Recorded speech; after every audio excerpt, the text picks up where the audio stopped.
Hi, guys. Today's kind of a serious subject, but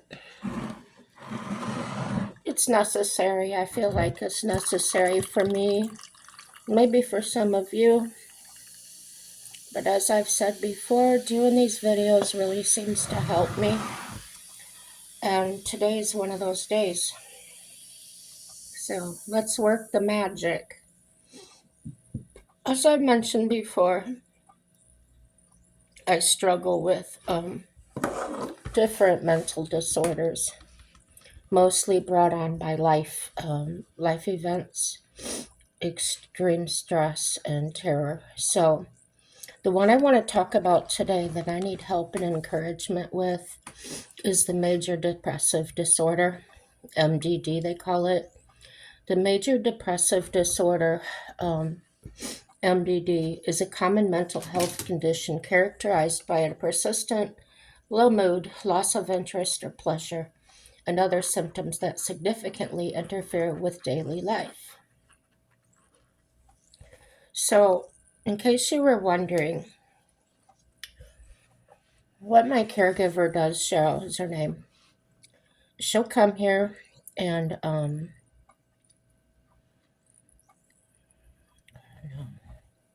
it's kind of embarrassing to talk about, but it's necessary because no matter how silly I think I'm being, there's probably somebody out there that's suffering similar or knows somebody that's suffering that doesn't may not understand why they're acting the way they are. Um, One of the worst things you can say to me as a major depressive person, um, it's mind over matter because it creates a guilt. Um, you're throwing in front of us a mountain we just can't climb. And then we feel guilty because we feel like we're letting you down. Um, that's how I feel. And a lot of people that I've met that have similar disorder. So I kind of make myself do videos sometimes, and I don't really have to, it doesn't take much effort. Even if I don't have much to say, I feel like I accomplished something. And for someone with depression, as I'll read in these symptoms, it'll help you understand how difficult it is for someone like me, even on medication and therapy, that it can still overtake me. So the symptoms: depressed mood most of the day, nearly every day for at least 2 weeks. Loss of interest or pleasure in activities previously enjoyed. Changes in appetite or weight. Sleep disturbances, insomnia, or excessive sleeping. Um, I have a sleep disorder that doesn't have to do with insomnia. Um, it does affect excessive sleeping sometimes. Um, Without the medication, sometimes I would be up 2 or 3 days in a row. Just could not stop, shut my brain off. Um, One time after 4 days, I was so raw, um, without any sleep. I drove to my doctor's and I practically screamed at him, help me, I can't sleep." And he had some samples in the back and he brought one out and he gave me one pill. And he said, "Do not take this until you get home, and I only want you to take half of it." I took the pill, and that was the last thing I remembered. I slept probably about 12 hours, and when I woke up, I couldn't stand up straight. I was still bent over. I was sort of, I wasn't, I want to use the word groggy, but I wasn't still tired. But that did it. That really helped me. And that was kind of at the beginning of the terror part I was going through in my life. So, actually, what was happening was for self preservation, for being alert, my brain went into hyperactivity mode, or hypervigilant mode, which means you're constantly almost expecting something to happen. And it's a way of knowing it's going to happen. You just don't know when. Um, I would probably guess that a lot of military personnel would probably go through something like that. Probably even where they're at. Yeah, most likely. So, oh, fatigue or loss of energy. Sometimes the smallest thing can absolutely wipe me out. Difficulty concentrating or making decisions. Um, you'll see me do that in a lot of videos, or I'm kind of like, what was I going to say? Feeling of worthlessness or guilt. Now, the the only time I seem to notice that happen is I have an example. Well, I told you all about the story about me borrowing my stepdad's truck and my mother giving me permission to go to another job, and then they came and took the truck, and it hurt me very deep because ever since I was a child, I love to help people. I always got a charge of doing the right things. So the way that hurt me so deep was I had thought I did the right thing. I did ask permission, um, but I was actually done in by my mother, who told my stepdad that I just took the truck without permission. So that resulted in me losing privileges of the vehicle. It resulted in me being stranded at this person's house. Um, and it resulted in me losing my place to live because I had been staying with them at the time. So, suffering negative consequences, I would say 3/4 of my life, for doing the right thing. Um, it damaged me. I should have left a long time before I came to the realization of what was happening. Even though it might have damaged me a little bit, it probably most certainly wouldn't be as bad as I am today. Um, the medication helps, and what it mainly helps with that I've noticed is I can't really focus on something extremely long time. I'll start to get a little bit of a headache. But if I change my thought process, the headache usually goes away. It's hard to talk about. It's hard to admit sometimes when something's wrong, but it's good. It's good to get it out in the open. This will help me tomorrow. I'll wake up feeling better. So thanks for listening. Um, so back to here I go. I'm skipping over that example I had. Oh, so along those lines of the truck and everything. Okay. I told you guys a story about my husband and whose drink is it anyway, right? Okay. So here's what happened last night. It doesn't matter. Um,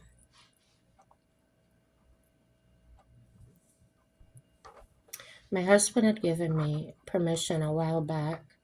I was having some trouble and I needed something.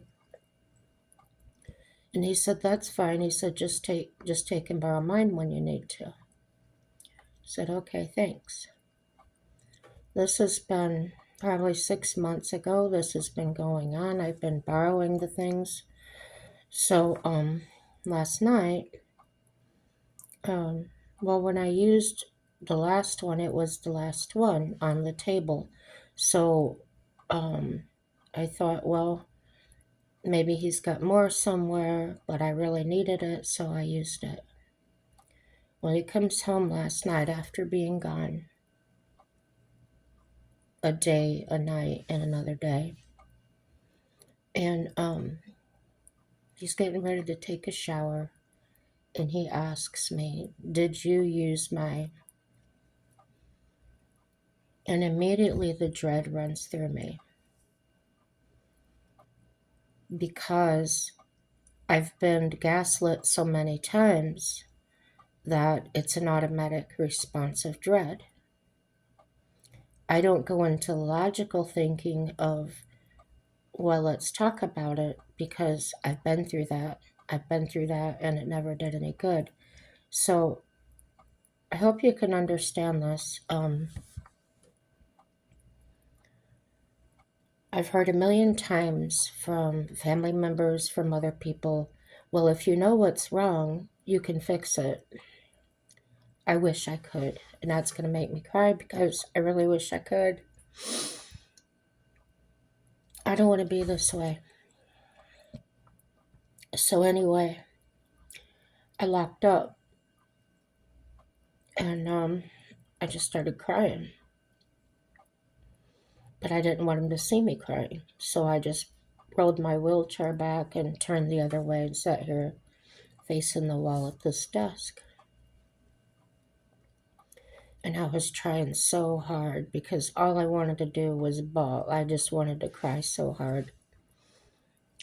And I had the frog in my throat. I mean, just everything going on. Well, he comes over here and he says, "Why did you do that?"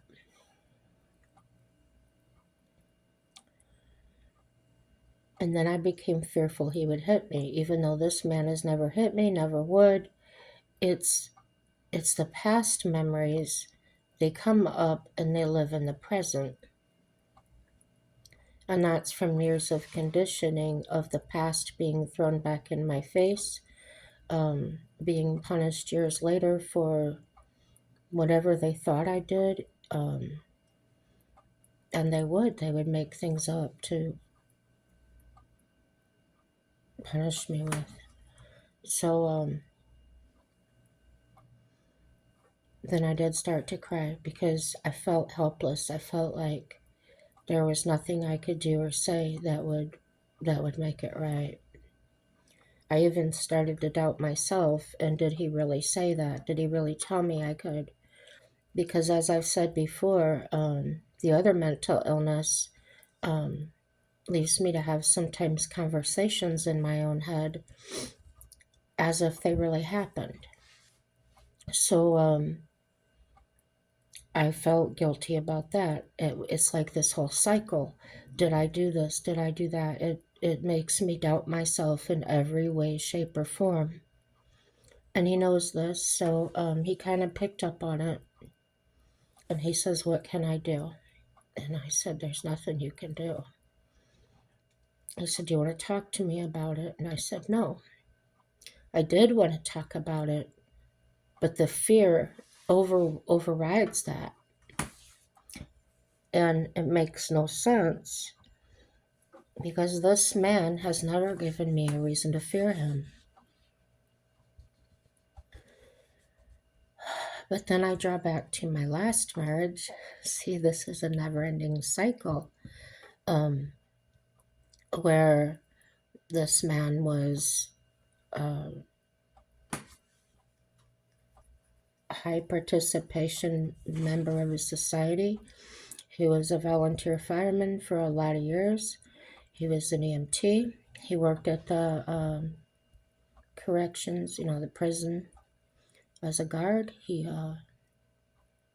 didn't smoke, didn't drink, never did anything that would indicate what he would do in the future, which was unalive my dad and try to unalive me. So I think that plays a role in confrontation. because sometimes, because that never got resolved, I sometimes might start thinking, what did I do to cause that? I know intellectually I didn't cause anything, but emotionally it's very strong. It's how I feel. And when I try to look for evidence to prove different, the evidence in my mind always comes back to proving that it was my fault.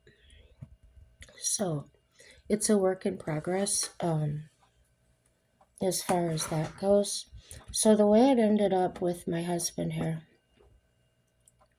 I just looked at him after I stopped crying finally, and I said, I don't want to talk about it. And he said, I know better. He says, I would really appreciate if you would tell me if I did something or said something. And I said, well, it was something you said because I got confused. And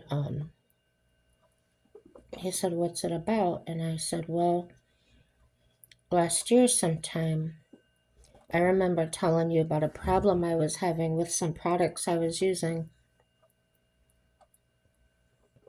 And you said, well, you can use mine. You can use anything that belongs to me.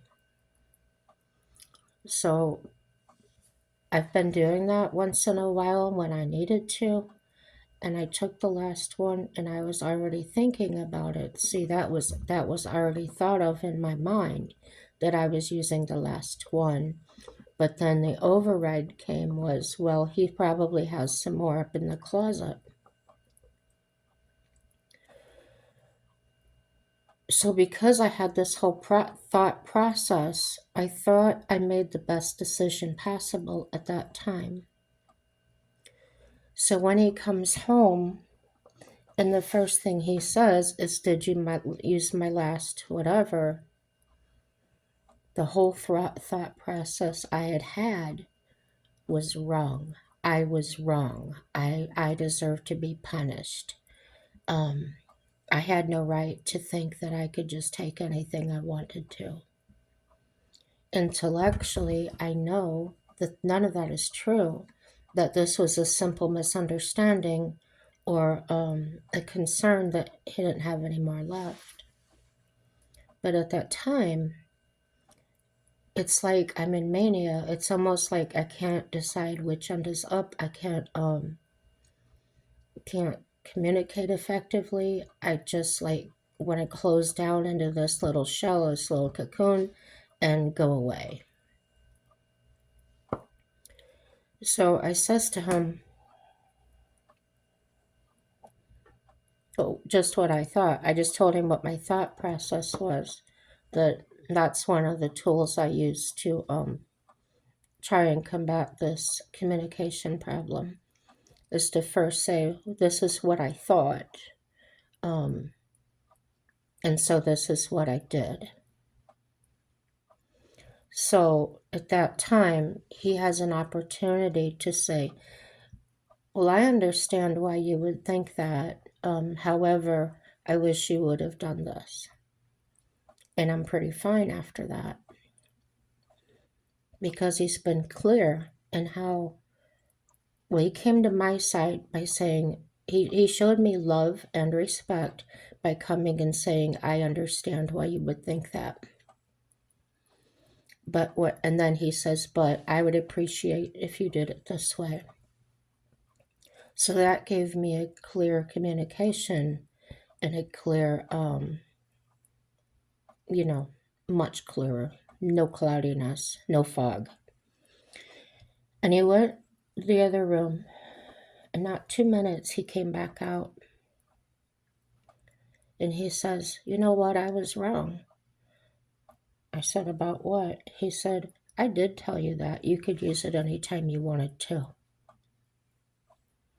So that even sent me over the top of feeling a wave of feeling better, feeling justified, like I wasn't the problem. It wasn't me. That I really did hear it that way, that I really did understand it. And I did the right thing. So on to the next.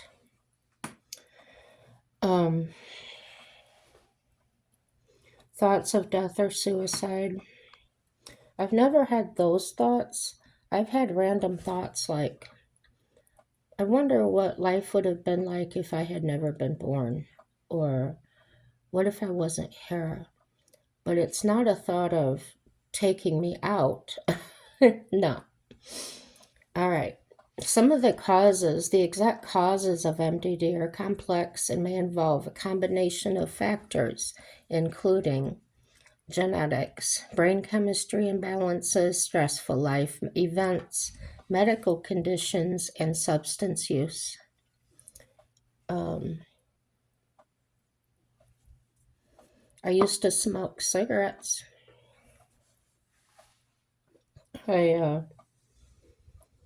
I think I had drink alcohol, but I think the most I drank was probably one beer, one or two beers a week in my 20s, but not really a drinker.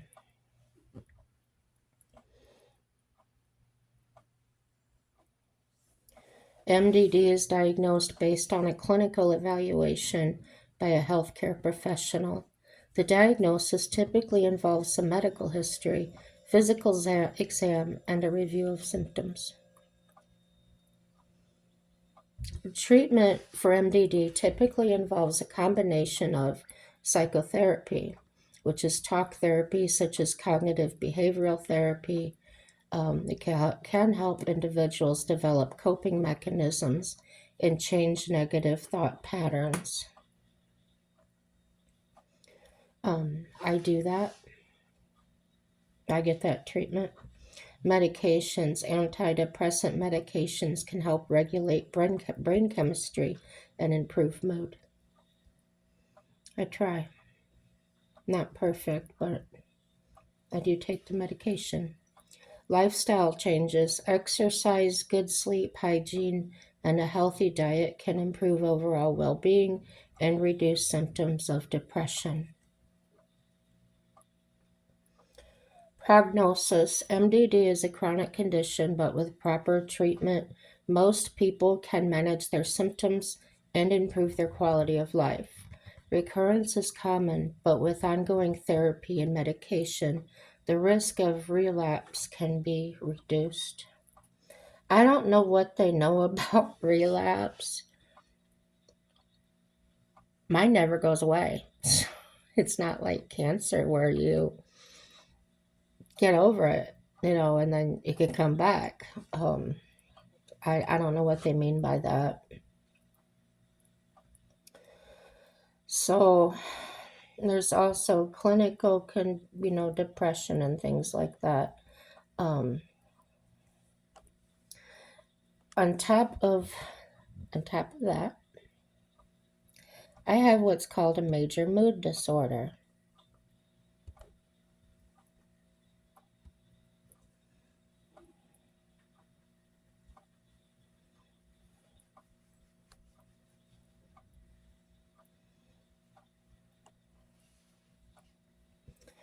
A major mood disorder, also known as clinical depression, is a common mental health condition characterized by persistent feelings of sadness, hopelessness, and loss of interest in activities that were once enjoyable.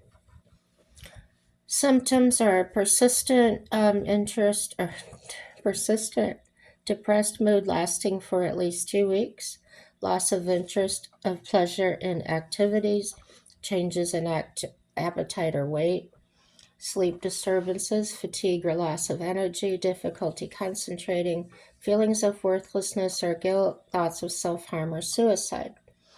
And so a lot of these seem very exactly the same.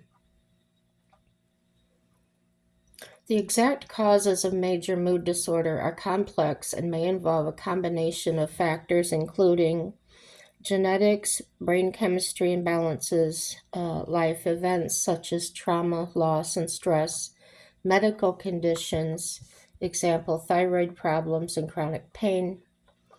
And the diagnosis is based on a clinical interview, medical history, and review of symptoms. A mental health professional will typically ask about the duration and severity of symptoms, as well as any other factors that may contribute to the condition. Of course, the treatment is about the same: psychotherapy, medications, lifestyle changes. And they keep saying with proper treatment, many people can manage their symptoms. Maybe for a little while, but here's what happens. You start feeling better, you stop taking your medication, then everything happens all over again. Then you got to go back for more medication. However, because the medication you were taking altered your brain chemicals, you may not be able to go on the same medication even though you know that one worked, or the dosage may have to increase. And as I've seen, if you don't treat depression early, as we get older, I notice if I've gotten older, it's just a lot worse than it was. I don't blame myself for not getting medicated, because I did try medications with doctors I was seeing, and literally one medication made me feel like my skin was being peeled from my body. Another one gave me bad hallucinations. So if you have bad reactions to medications, I really encourage you to keep seeking.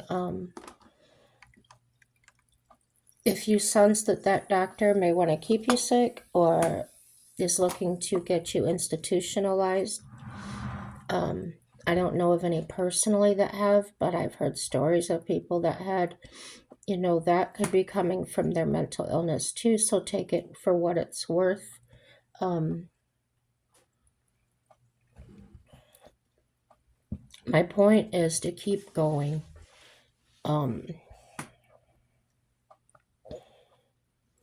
No, you may not be able to get out of bed. You may not be able to get out of the house. But there will come that window. I've been to that window. Don't plan it, because we may have all the intentions of going, and then at the last minute, I'm not doing it. Because our thoughts take over. This isn't going to work. This isn't going to do anything for me. And whatever your brain starts coming up with. So I would look ahead of time. I would write down, I did this. I wrote down times that places were open. I wrote down times that therapists or psychiatrist or even my doctor would be available. And maybe set the appointment months or a year ahead of time. Been there, done that. So then when the date comes, my husband, who's been planning for it, can just pop up and say, okay, it's time to go. Where are we going? And he's learned to not tell me. Because what I've done in the past, as soon as he tells me where I'm going, no, I'm not going to do that. I don't need to do that. I'm fine. And that's what we do. We don't like to, it feels like almost like you're losing control of your life. But what we don't realize is that when we're staying in that depression, we're staying in bed all day, we've already lost control. And whether we're avoiding it to feel judged or The thing I used to think a lot was I had that in my head of people telling me, there's nothing wrong with you. You're faking it. You're putting it on. Get up, screaming at me to get up, throwing cold water on me, and still I didn't move. It just made me worse. I just felt like, see, they don't care about you. See, they don't want to help you. See, and whatever. It just kept going round and round and round. So, in a way, I'm saying take control of it yourself. Be in charge of everything that you feel you need to be in charge of, so you're not allowing that to come into your mind where someone else is telling you what to do.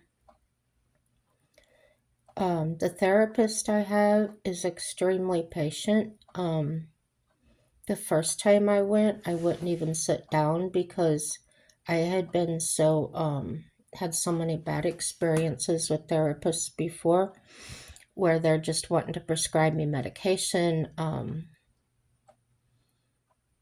dismiss me.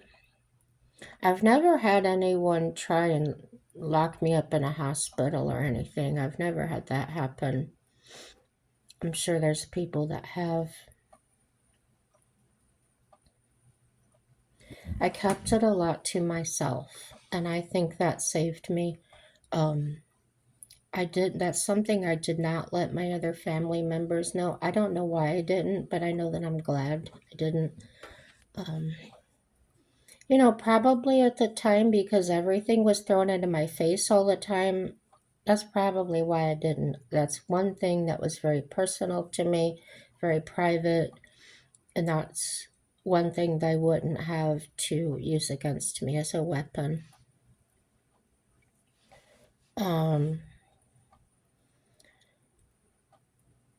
when I went to my therapist, I was asked um, how I wanted to be treated, if I wanted to talk, if I wanted to be talked to.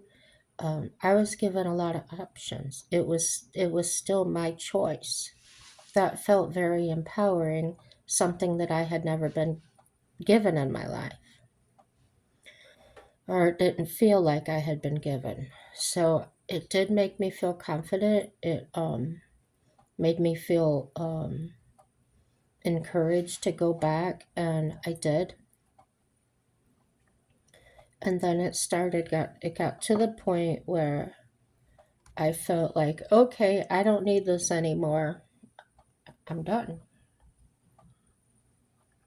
When I called her and told her that, she said, "Oh, that's okay. I'll be here when you need me." Isn't that funny how she said when, not if? Very smart lady. Um, so I did end up calling her back several times. And I was okay, as I know sometimes I called her, it was during COVID, and that's when she started doing the telehealth. So we started just doing it that way. Um, and it's probably been 3 years since I've been there. And the other day, I broke down and called her again. So I'm starting that back up. And here's how it happens, it's not necessarily that you slide backwards. It's not like you get halfway up the mountain and then all of a sudden you fall back down, which is how I used to think. Here's what she told me. When there's so many things that pile up to this, that mount up to this where you're at, you will get so far and then you sort of run out of tools. Or you don't run out, you need new tools. Because the tools I've been using so far, they've helped me with all of this.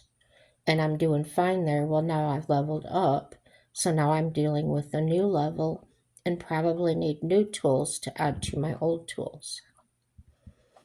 So, in that way, the way I see it is the path to getting better takes time, and the time that is taken is strictly dependent on you. It's not going to be somebody telling you.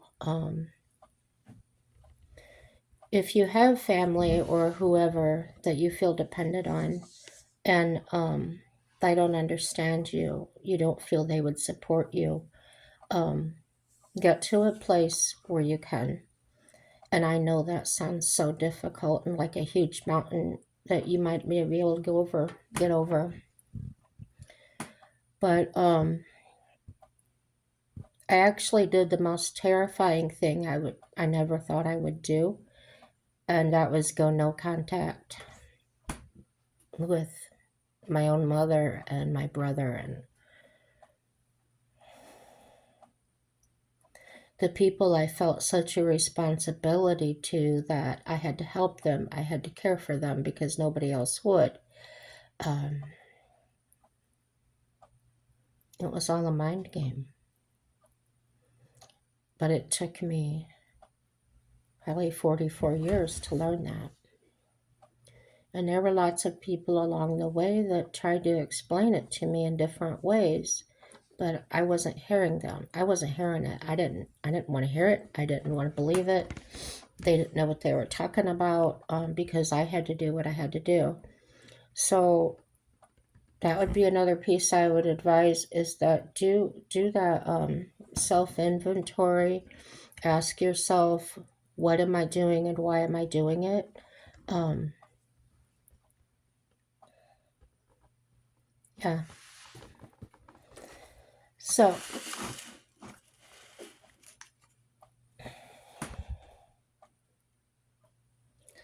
see, it feels better already just talking about it. This has helped me so much, you guys. You don't know. Maybe you do. Um,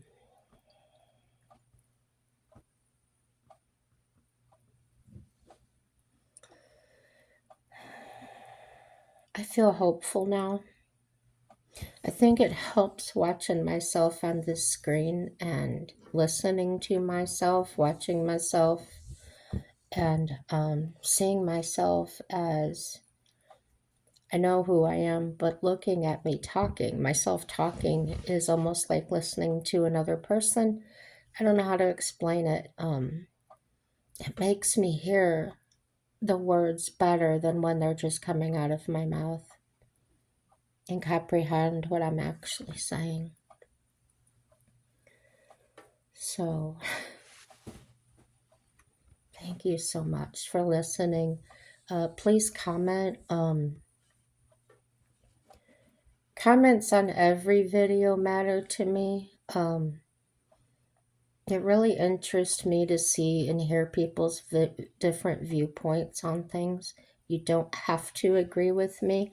I just ask that, for real, don't use foul language. Don't attack me personally or physically. Um, I know I'm overweight. I know I'm old. I don't need to be reminded. And that's most people. They know what they are. They don't need you to tell them. So, yeah, don't use foul language. If somebody comments something that you strongly disagree with, don't respond to them. Don't correct them, because they may feel they're right. And that's something. It's not your job to correct them. It's really not. God will teach them. Life will teach them. Okay. Um, yeah, that's for real, guys. I just don't. Oh, for instance, I know a lot about horses. Grew up with them. Know how to shoe them, how to trim them. But there's always going to be somebody that might know just a little bit more. Um, I always learned that it was better to leave a horse out of the barn than in the barn. And the reason why is because a horse can learn to recognize that barn as a safe place. That's where they need to be. Here's what could happen and what could kill your animal. If there was a barn fire and that horse got terrified, he would run right directly into that fire and burn alive. It happened at a riding stable. It happened at a person that had their, their little farm. That will happen. Okay. So my suggestion to people is to leave leave your horses outside. Um, of course, when it's tremendous weather, it's hail or it's severe. Absolutely bring them inside and make sure they've got hay and water. Maybe straw in there to keep themselves warm. Another thing I learned was the soft part of the back is the most vulnerable to cold. So if your horse is wet and you got a cold breeze blowing in, or if you're going to haul them in the horse trailer, that is the time to blanket them. Um, Same thing with their pasterns, which you may think are the ankles, okay? Very susceptible to cold air and can make them sick. It's always best to feed a horse on the ground. Horses cannot regurgitate their food, and whether it's hay shaft, grass, grain, whatever, it can get hung up in their throat. I've seen a horse that, from eating up out of a hay bag for so long, he got a wad of mass of grass and hay and things that had accumulated in his throat, and he couldn't eat, he couldn't drink, and he got pretty sick before somebody found out, put his hand down there and pulled it out what it was. So I advise everyone to always feed your horse on the ground. I don't believe they were made or designed to eat up out of a tree or a hay bag like giraffes were, okay? Um, Absolutely. If you do use a hay bag,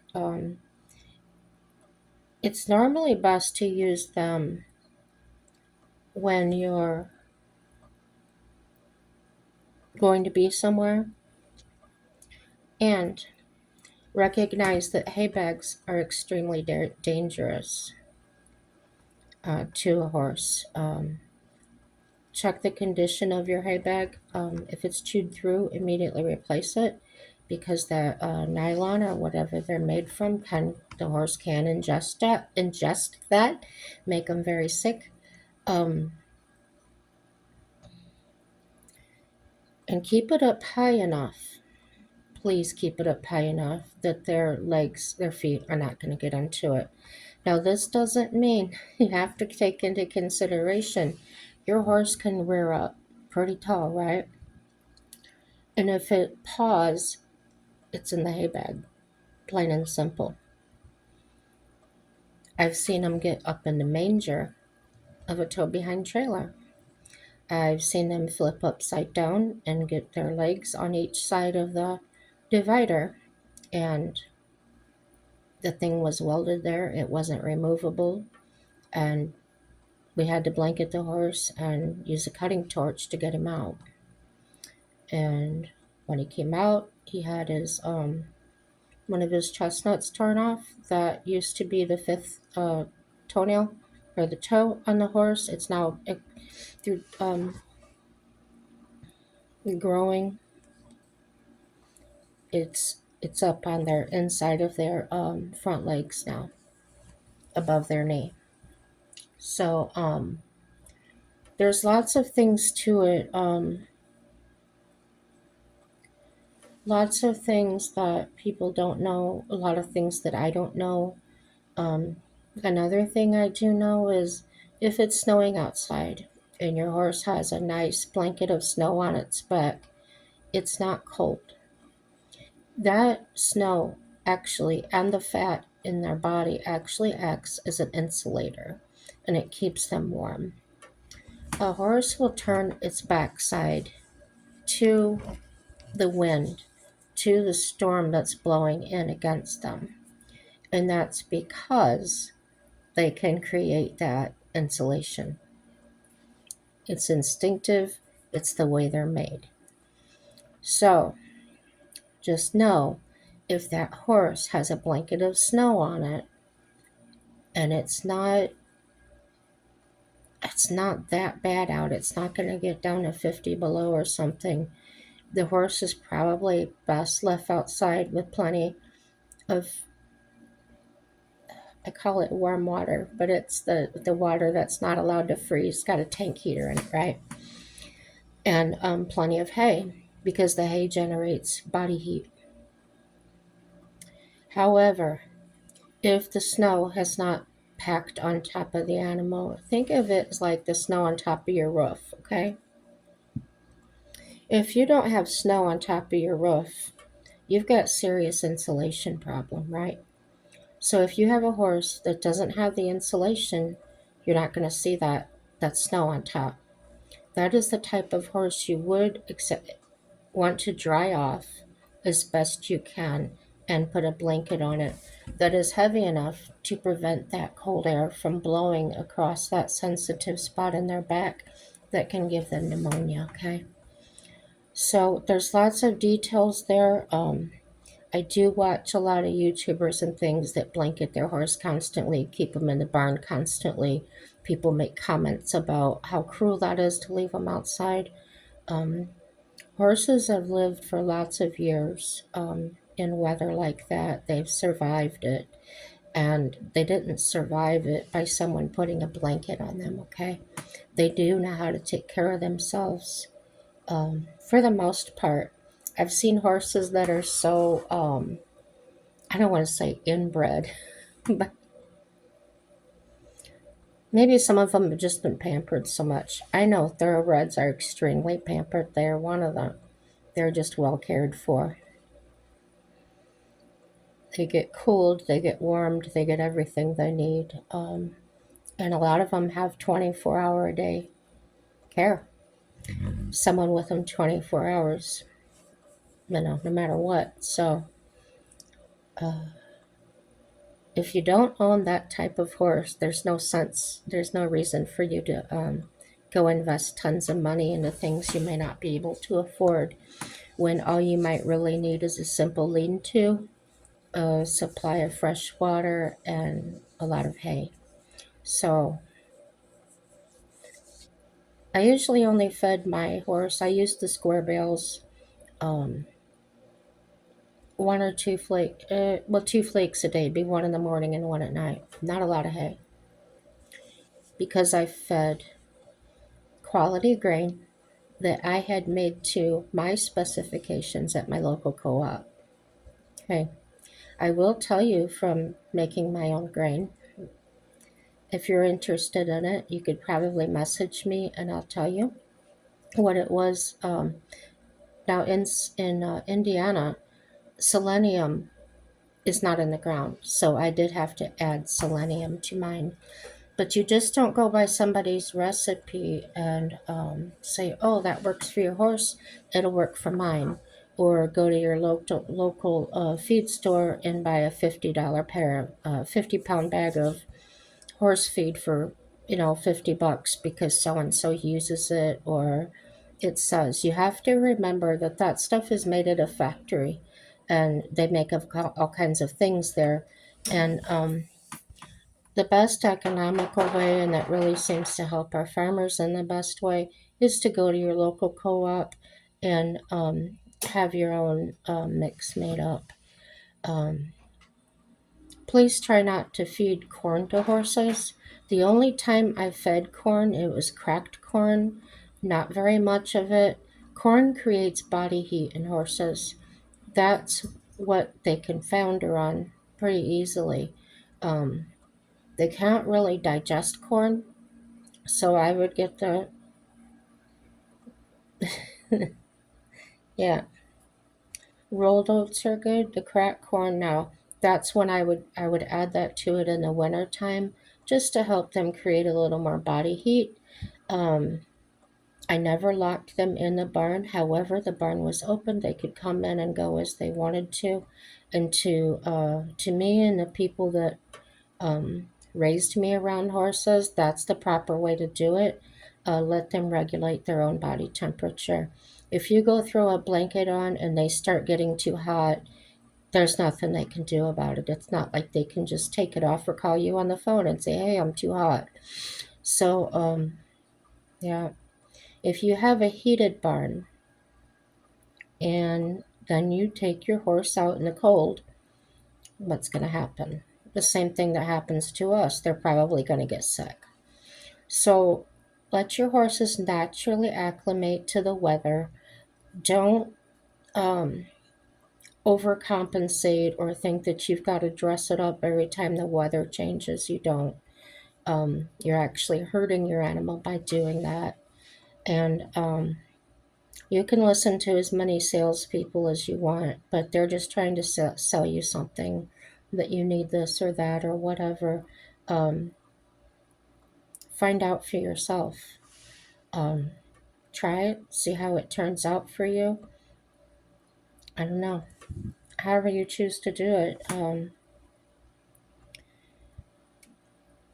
But like I said, that's from my life experience.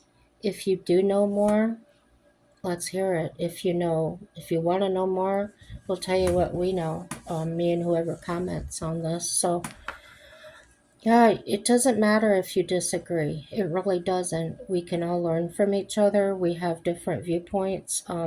If somebody is saying something on there, maybe I am that, oh no, you're totally wrong, Jen.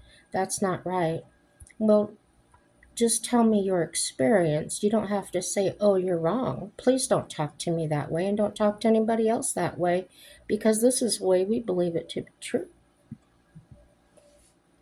So, or you can say, this has been my experience. Talk like an adult, okay? Um, yeah, please don't fight with each other. If there is an argument or a fight, I will simply block the person that started it. And that's probably not going to be the person that posted their thought in the first place. It's going to be the one that attacked them. So please subscribe, like, share, um, dislike, even. That's okay. Um, let me know you're there. Let me know what topics are great for you. I tried to end it on a positive note, talking about horses.